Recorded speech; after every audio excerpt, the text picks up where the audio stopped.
Iwasan na ng Commission on Elections o COMELEC ang pag-imprinta ng sobra-sobrang balota para sa 2025 midterm elections. Samantala, pinal na listahan ng mga kandidato sa national at local elections. Nakatakdang ilabas ng COMELEC bago ang December 13, 2024. Si Margaret Gonzalez sa report.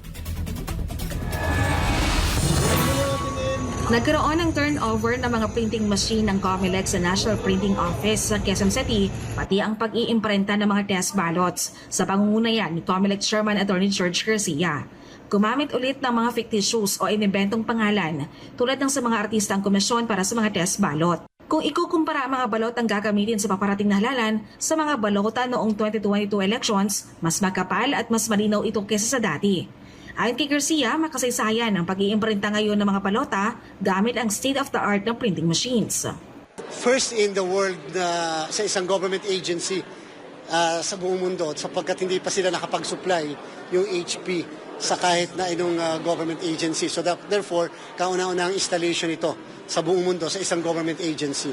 Natutuwa kami dahil state-of-the-art ito. Sobrang improved version ito ng lahat ng mga printing machines na alam natin so far. So una, mas mura, mas economical. Number two ay mabilis. Kung napansin nyo, napakabilis paglabas ng mga balota. Ang lahat ng petisyon laban sa mga nuisance candidate ay sisikaping marisolba sa division level ng komisyon bago magtapos ang Nobyembre.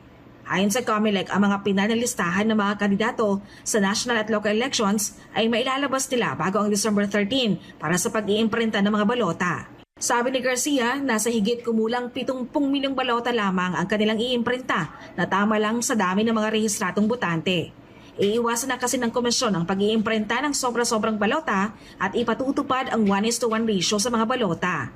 Paraan ito ng COMELEC para maalis ang duda ng mga tao sa mga excess ballots at ang mga botante ay para daw maturuan na ingatan ang balotang gagamitin nila sa May 12. Hindi, ang problem kasi kapag kami excess ballots, ang tanong lagi ng mga iba, nasaan napunta yung excess ballots? Although meron naman kaming SOP para sa mga excess ballots, hindi mo pa rin mapapawi sa isip ng lahat na pagdudahan kung saan napupunta yung mga excess ballots. At saka, pag may excess ballots kasi, it creates in the minds of the voters the impression na pwede naman palang magkamali o pwede naman palang mapunit namin yung balota o pwede naman pala namin ibalik yung balota, magpapalit kami ng balota sa mismong electoral board members dahil may excess ballots naman pala sa loob ng presinto.